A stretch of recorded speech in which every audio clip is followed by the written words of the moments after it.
would like to start by acknowledging the traditional owners of the land on which we meet and pay my respects to elders past, present and emerging. I first heard about tower cranes and formwork as a 5-year-old listening to my father talk about construction sites. My grandfather, who I sadly never met, was a quantity surveyor. My sister studied civil engineering and I completed a Bachelor of Building. It was either that or fashion design. I loved the process of design and construct. But in my first interview in the construction industry, it seemed that they didn't think I loved it enough. A 22-year-old me told the interviewer that I would not work Saturdays. Saturdays in my family were reserved for water skiing, and I couldn't see why I had to give that up. I wanted to work hard in my career, very hard, but I also wanted to have family time, and I couldn't understand why I couldn't have both. But I can understand that a shiny, new 20-something graduate wasn't going to change the industry. Not at that point. I figured I won't mention Saturdays. I'll work hard Monday to Friday to ensure Saturdays won't be necessary, and that plan worked. Like most beginnings, it was unremarkable. The smell of hot chips wafted through my first site office in Chatswood. It was a cramped space. I had a tiny desk, I had no computer, and I had no toilet. Head office training instilled that we would not be told thank you, and in my first managerial pep talk, a foreman said to me, "You won't last." But 16 years later, I'd been bitten by the addictiveness of our industry. Porn was on the wall of the lunchrooms, on the inside of toolboxes, and as I walked past, the workers would lift the toolbox lids and I could hear the wolf whistles and the giggles, which, to be clear, were not a compliment. But a most memorable day in 2000 was when I got into a builder's lift, as was my daily routine, and there on the plywood lining of the builder's lift in the graffiti was "Who's got bigger balls than Alison?" I received this as a sign of their respect and recognition that I had made it.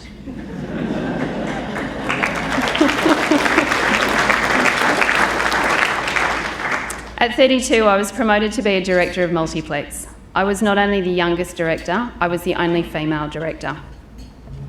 The foreman who said I wouldn't last on my first project wrote to me and he said, "We haven't ruffled a few feathers this time, you've plucked the whole fucking turkey." My father taught my sister and I to question, to think critically, to ask why.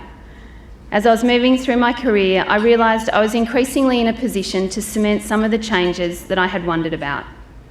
5 years ago, I was in the fortunate position to build a new construction company, and I was given the remit to do it how I think it needs to be done.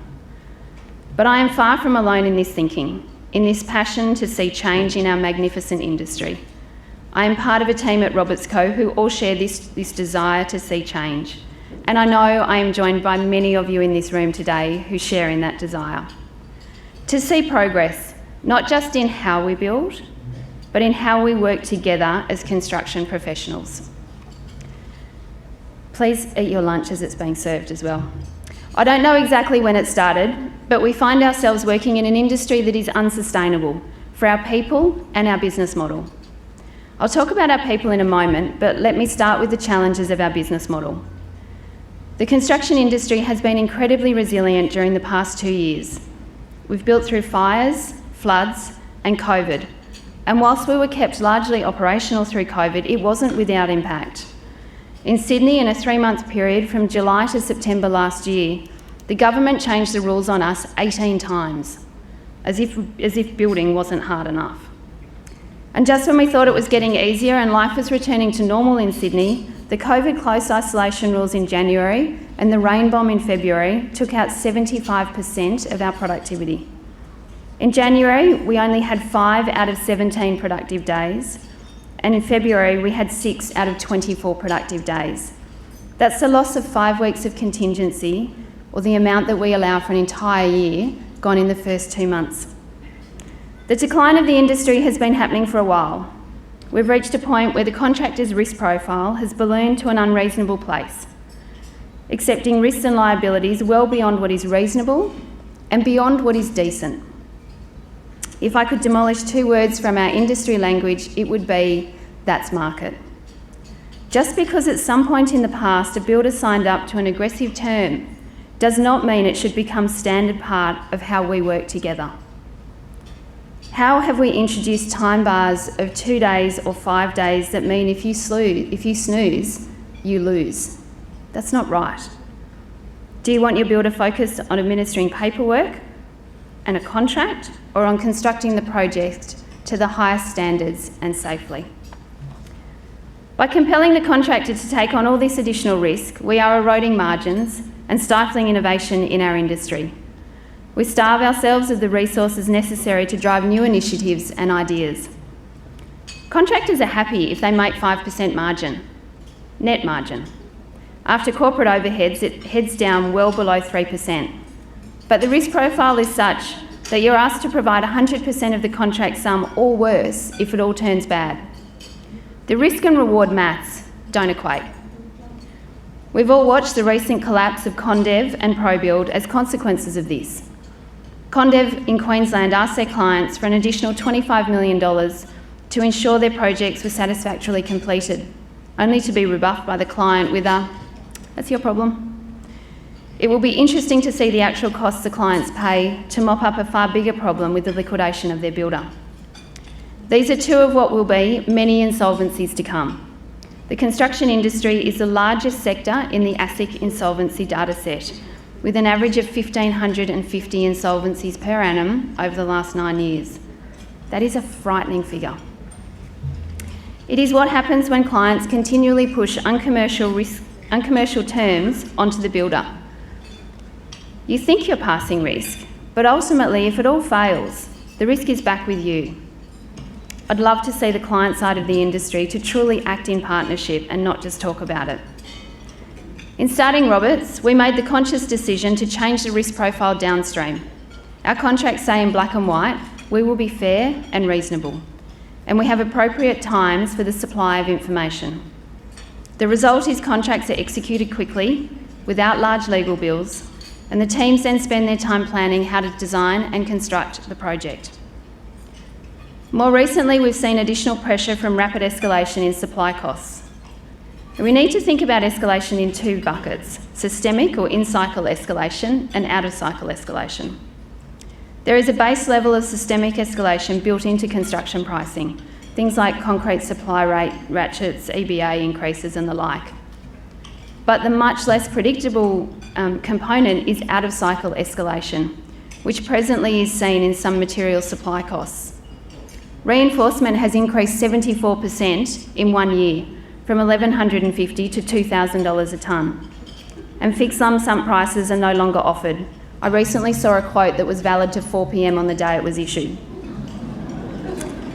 Shipping containers used to be $2,000 to $3,000 per container. The price increased to $16,000 in December, and there is currently talk of $20,000. It is an eye-watering increase.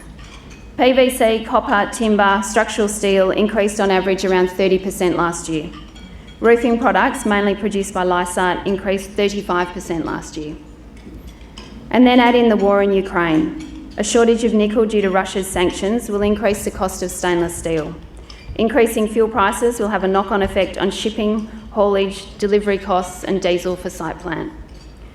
And some materials are simply not available no matter how much you want to pay, due to the constrained global supply chain trying to recover from COVID. There is now significant motivation from government to onshore a lot of the manufacturing that we allowed to leave our shores, particularly facades. But in the short term, that won't make things cheaper, as there's a large cost to re-establish the industries that we allowed to leave. There is one thing we can be certain of: unless the conflict in the Ukraine ends and shipping settles, we're not going to see relief on the current levels of pricing for some time. Now let's consider how we perform as an industry with our people, and it's just as concerning. Mates in Construction research tells us that a construction worker is 6 times more likely to die from suicide than a workplace accident. Every year, 190 people take their own lives. So if we just reflect on that, that is 2/3 of this room will die from suicide in the next 12 months. We suffer from presenteeism with tight deadlines, and busy is worn as a badge of honour. Divorce is common. The ABS Gender Indicators report published in December 2020 stated 12.7% of the construction industry is women. The same figure it was 35 years ago. Less than 2% of all tradespeople are women. According to WGEA, the gender pay gap in the construction industry is the second highest in the country. We all report on the modern slavery practices in our supply chain, but I ask, what about the last hands in that supply chain? Those of our workers and our subcontractors. Are they modern slaves? Must we work the hours and the weeks we so commonly do? And can we think and act differently on that? Encouragingly, right now, there are changes beginning to appear. With the University of New South Wales, Dr. Natalie Galea, Health Infrastructure and Roberts Co, we established Project 5 on our Concord Hospital project. We built the project only working 5 days a week, and we gave every worker a weekend. The project was designed to study the effect of a 5-day week on the construction workforce and make concrete the hypothesis that many of the challenges that I described are connected, are interlinked, and can be addressed individually and together. The final report will be publicly released on the 2nd of May, so I won't talk in depth about the research findings, but I will say workers reported decreased worker fatigue, an improvement in their work-life balance, improvement of quality of life, and improved family relationships. They're spending more time with their children, and they're able to participate in their children's lives. One of my crane crew said to me, "I can see my son's face from the sideline, and I don't have to watch it on FaceTime." Some workers have reported being able to play sport themselves, something that they have not been able to do since entering the industry. Some workers have expressed a greater motivation to work because they're rested. Working 5 days a week in lieu of 6 gives workers an additional 6 weeks of rest per annum. For every 8 years they work on a 5-day site, they get an entire year with their family. Put that through a 40-year career, they get 5 years of time back with their families. Next of kin are reporting a distinct change in the behaviour and wellbeing of their partners at home while working 5 days a week. They're more receptive, they're less angry, they're happier, and they're more active with the kids. The 6-day week acts to maintain gender norms, where dad is the breadwinner and mum is the carer. They impair intimate family relationships. Next of kin are very supportive of the 5-day working week, but they'd like greater flexibility in their partner's schedule, greater consistency in the hours worked, and shorter work hours overall. But what really surprised me was the feedback from partners saying the 6-day week and long and inconsistent work hours acts to constrain their own career and work opportunities, acts to constrain access to economic security and their own work-life balance and well-being. One partner said, if my husband left me, I'd have nothing.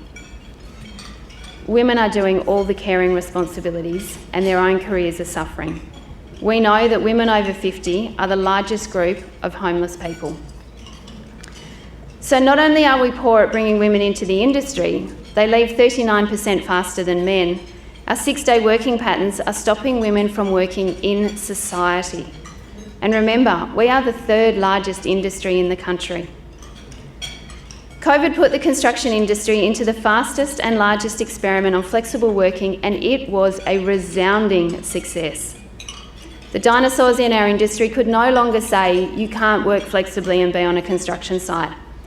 Dad experienced being home for dinner with family, and men finally realised that flexibility is not a women's issue, it's a people issue. So when you return to the office, I ask you to be aware of fathers working late, because for each one there's a partner at home who either doesn't work or has left work early to be the carer. Getting dads out the door on time can make a huge difference to women's ability to work and to have a fulfilling career. But it wasn't just a 5-day week that we implemented. Everything we do is founded in decency. You've all heard of IQ and EQ, your intelligence and your emotional intelligence. But if you don't have your DQ or your decency quotient, you can still be an arse. Your emotional intelligence just makes you aware that you're an arse. If you have decency, you won't be an arse. So at Roberts Co we have IQ plus DQ plus EQ. We have thank you signs when you walk onto our projects, thanking everyone for their contribution and naming each subcontractor and consultant working on the project. In the same vein as the old proverb, it takes a child to raise a village, it takes a united team to deliver a project, and we celebrate that openly. Our contract at its largest is 24 pages. It says in black ink we will be fair and reasonable. We have a fairer risk profile combined with simpler systems and processes to lower the cost for subcontractors to build for us. And I'll just clarify, it's lower the cost, not their margin. We are treating our supply chain as partners and developing deep relationships. I won't allow the litigious, aggressive discussions which can so easily occur on site. Why some builders still treat consultants and subcontractors like second-class citizens perplexes me. After all, they actually design and construct the projects. When people are treated with respect and you engage their hearts and their minds, they take great pride in what they do. This means less variations, less defects, less damage, and a safer site. The ripple effect is incredible. We have dedicated, safe, lockable female amenities on site. I personally inspect every single one. We have breastfeeding rooms, and on our latest site we have a prayer room. It's inclusivity for all. We have come a long way from the porn on the lunchroom sheds. We have a mentoring program for our senior staff, a dedicated sponsorship program for our high-performing females to grow the pathway into senior management. We have 5 scholarships for women studying construction management, and I regularly speak at girls' schools, careers events, and we host female work experience students. We believe that the supply side is not matching the demand, so we're actively trying to open young girls' eyes to wonderful careers in our industry. And I would encourage you all to act on this. Call a school, offer to talk, take work experience kids. It's really easy to do. We track our promotions in our talent matrix each year by gender. We ensure like-for-like salaries at all levels of the organisation. 60% of our executive team is female, 40% of our staff are female, and when I blend in our construction workers, we are 32% female overall. It's good, we've still got work to do. We have 3 health and wellbeing days per annum, and we give staff $1,000 to spend on health and wellbeing initiatives each year. The logic is if you become a better person outside of work, you will be a better person at work. We've implemented mental health first aid training for all our employees.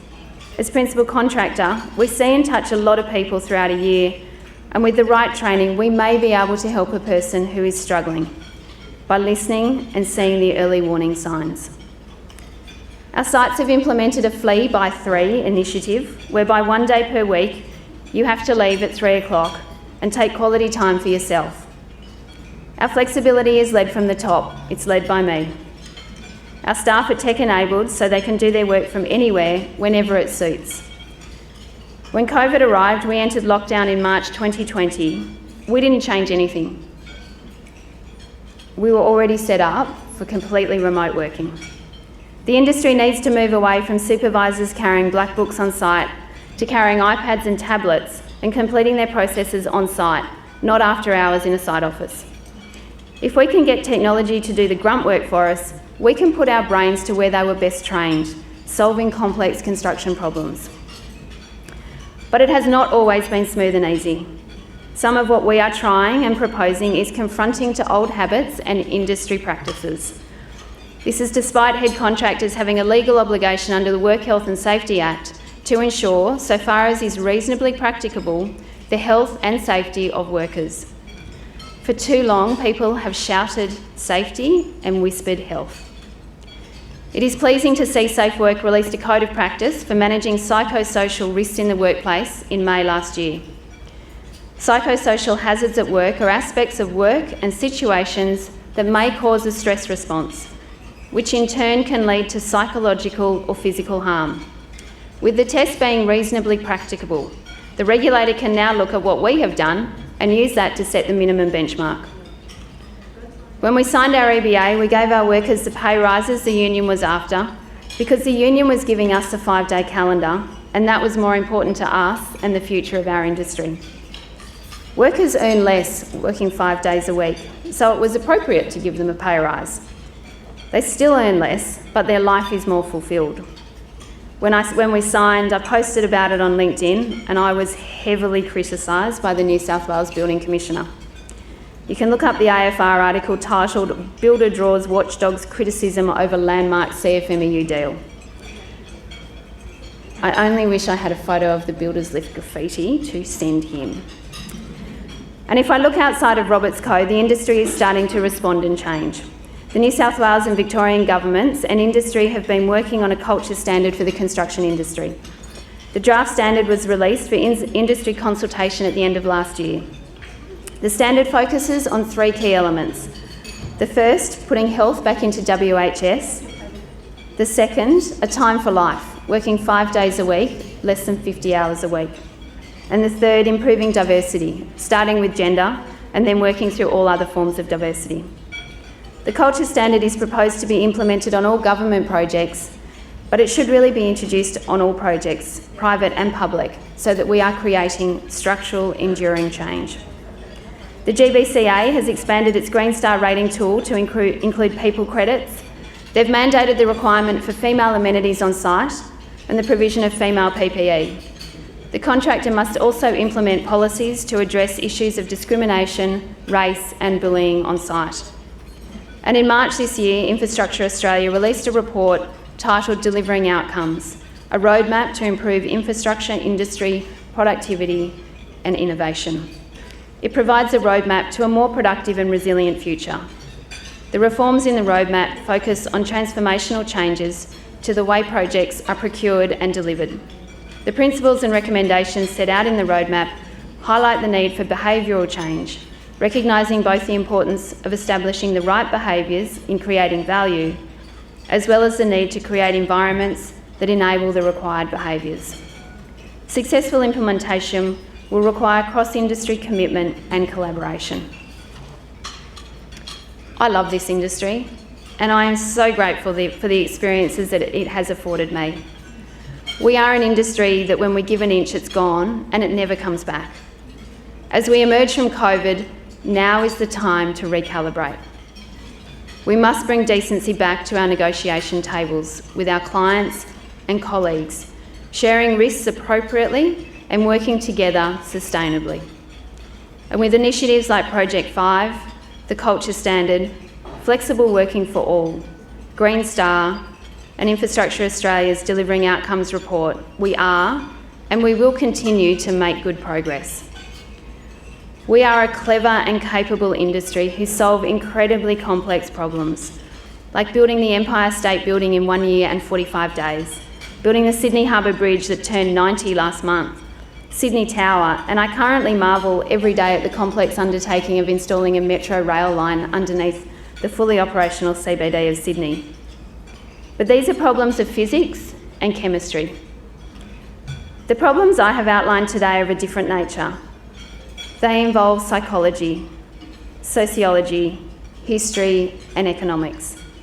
As an industry of clever problem-solving people, I believe we can solve these problems and build ourselves new ways of working. We are already making progress, but it can't just be me or just be you. It must be all of us acting together. Then we can build something which we can all be incredibly proud of. Thank you.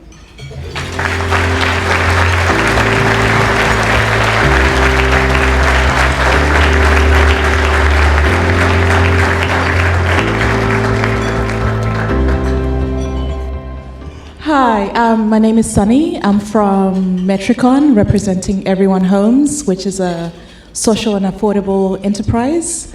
You spoke a lot about mums and dads. Now, I might be an anomaly in the room, but I'm a single migrant who is trying to make things work in the housing market, whilst also working in the affordable market and realizing that what's considered affordable is not really affordable for a single income. It needs a combined income. And I feel, yes, in Adelaide particular, a lot of people have the bank of mummy and daddy, but for some of us, I don't have that. So where do youngish people sit in terms of the construction market and trying to get onto the housing ladder without capital that they've generated across generations here? What has been your experience with that? I don't really have much experience with it, to be honest. I mean, in the construction industry, we are very lucky that we are very well paid, and You know, we're trying to give people flexibility to lead their lives and to make sure they've got enough time to do other things. But in terms of saving for a home, I couldn't really comment on it.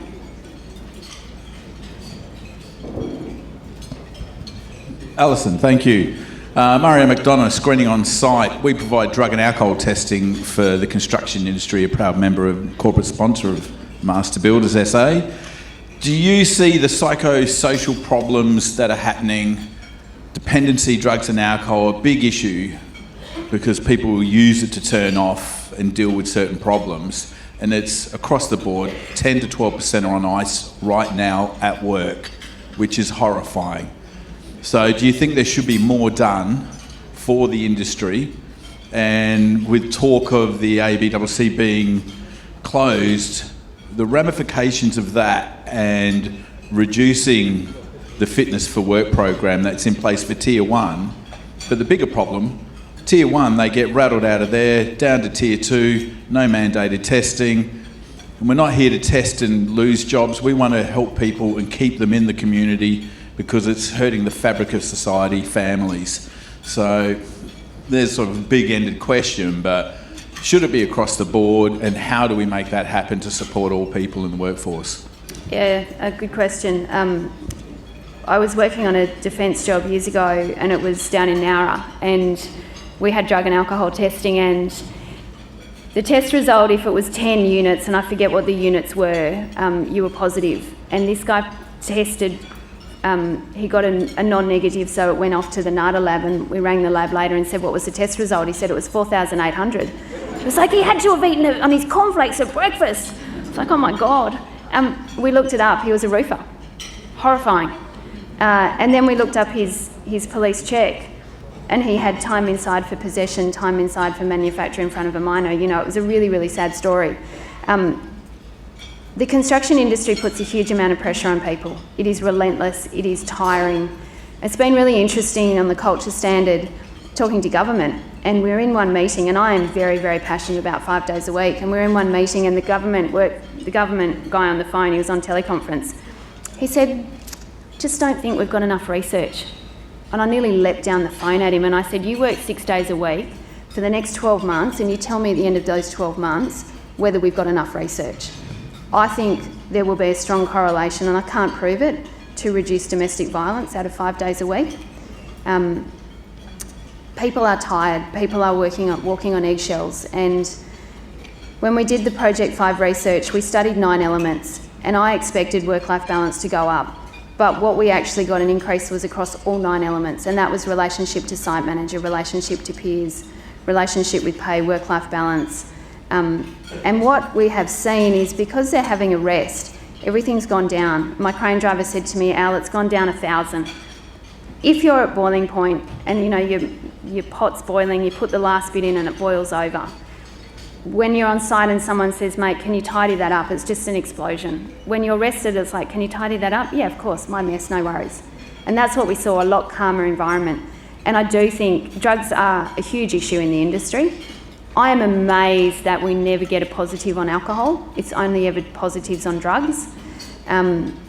I thought we would have got more positives on alcohol, but it's clearly very shifting towards drugs. We do need to stop. We do need to reduce the pressures. And the pressures are, well, the other thing we have done is really focus on design and get design right at the front end, because I have a theory that we work 6-7 days a week at the back end because we haven't done design right at the front end. And the root cause of the 6 and 7 days is actually at the start of the job when we do design.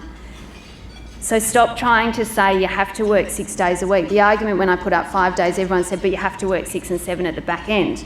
I don't accept that. You either make your programs longer or we fix the root cause of why that is occurring.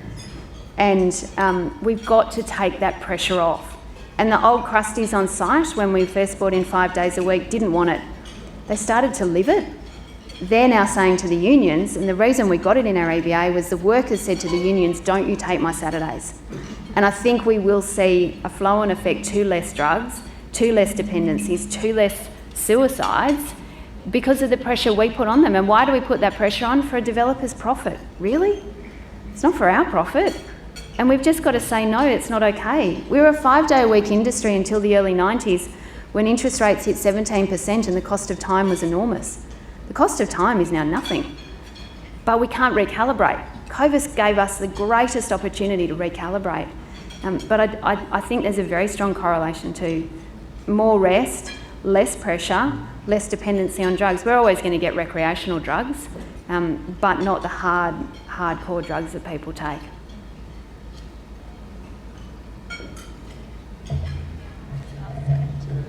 There's one in the middle.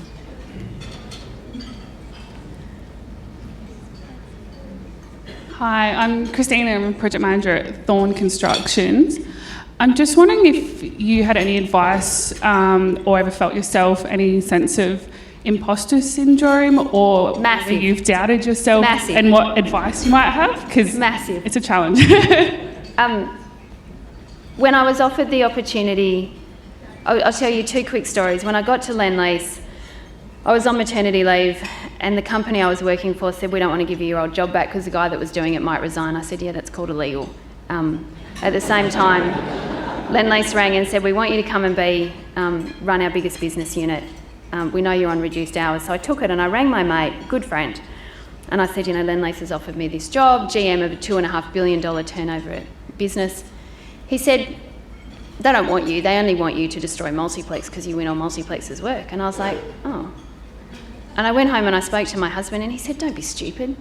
He said, as if they would put you in a position where you could destroy their business. He's jealous. So you've got to have really good support network around you. When I was offered the job at Roberts, I said no the first time because I didn't believe that I had the pulling power to get people to come and work for me on a wing and a prayer, that it would work. And people say, I love working with Alison, she's great. But I was pulling out breadwinners, and were they really going to come and work for me on a promise? And I didn't think I could do it, so I said no. They came back to me 3 months later and said, we want one more crack at you, and then we'll leave you alone. And so I asked a subby, who's a good mate, and I said, what do you think? And he said, I'll ask you one question. If you don't do this, and it's a screaming success, will you regret it? Because if your answer is yes, you've got to go. I still wasn't convinced. Then they rang me and they said, what's your advisor saying? And I have a lot of advisors. And I said, I don't know, you ring him. And they rang my husband because they know each other. And my husband came home and he had the business plan drawn up on a piece of paper. And he said to me, you've got fucking rocks in your head if you don't do this, but it's entirely your decision. So yes, I have massive imposter syndrome. And I think women do, and I think we all just need to get over it. And if I can give you all one piece of advice, if you're offered a job, you say yes and you take it. Because I can tell you men don't go, yeah, I was only offered the job because I'm a rugby player. They go, yeah, absolutely. So you say yes.